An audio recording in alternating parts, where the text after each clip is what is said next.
Imagine being just below the surface of beautiful blue water.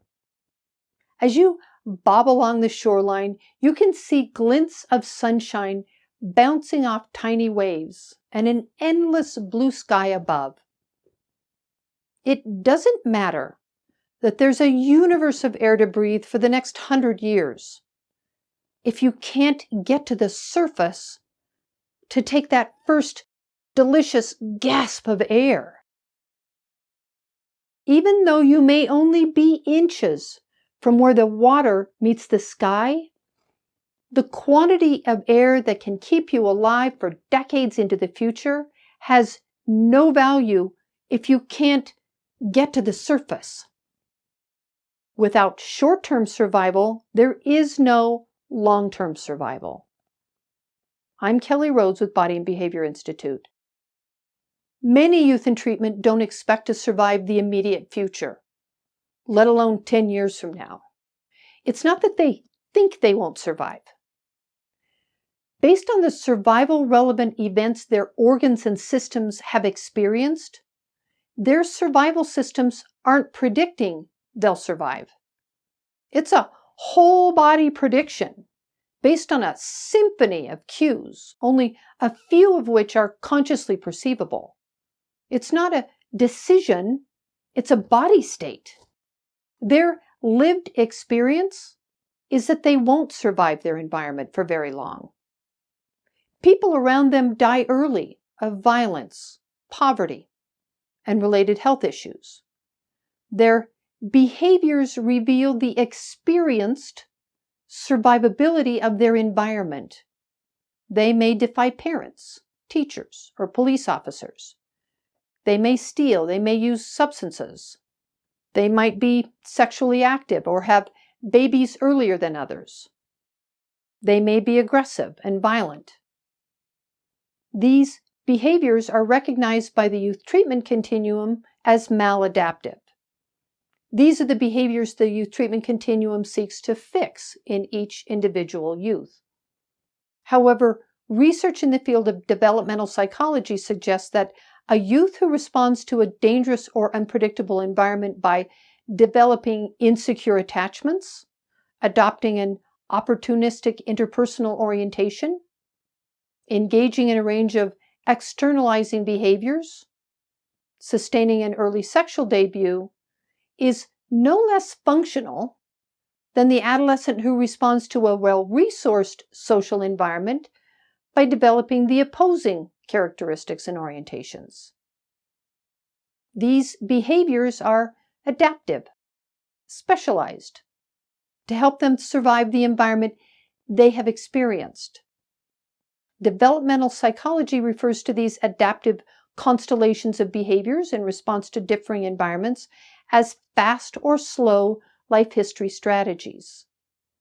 Fast life history strategies are adapted in response to environments where survival resources are unpredictable, potentially only allowing someone to survive in the short term. Slow life history strategies are adapted in response to environments where survival resources are predictable, allowing someone a greater likelihood of surviving in the long term.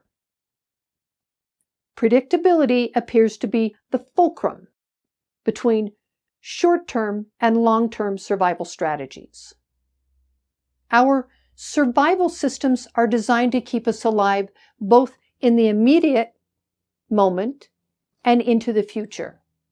Every moment of every day, they work together to scan our internal and external environment for threats and rewards, changes in survival parameters, and deploy specific emotions and behaviors to give us the greatest chance for survival.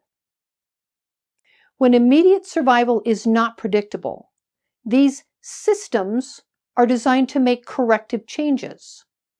A spike in blood pressure or heart rate, a spike in aggression, or spontaneous response to available resources in the environment. Your survival systems remain focused on immediate survival until they can predict you will be able to survive that environment.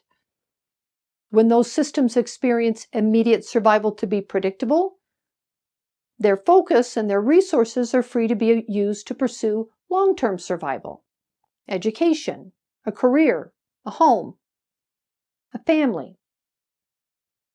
The survivability of our environments compel our systems to generate entirely different constellations of emotions, feelings, and behaviors. Neuroscience is beginning to demonstrate that emotions are not good or bad, healthy or unhealthy. They're the changes in your physiology, body states, that occur to help keep you alive in response to your environment. Some emotions or body states facilitate short-term survival. Some facilitate long-term survival.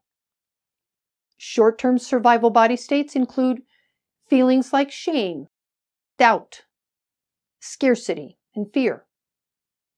Long-term survival body state include feelings like courage, willingness, acceptance, compassion.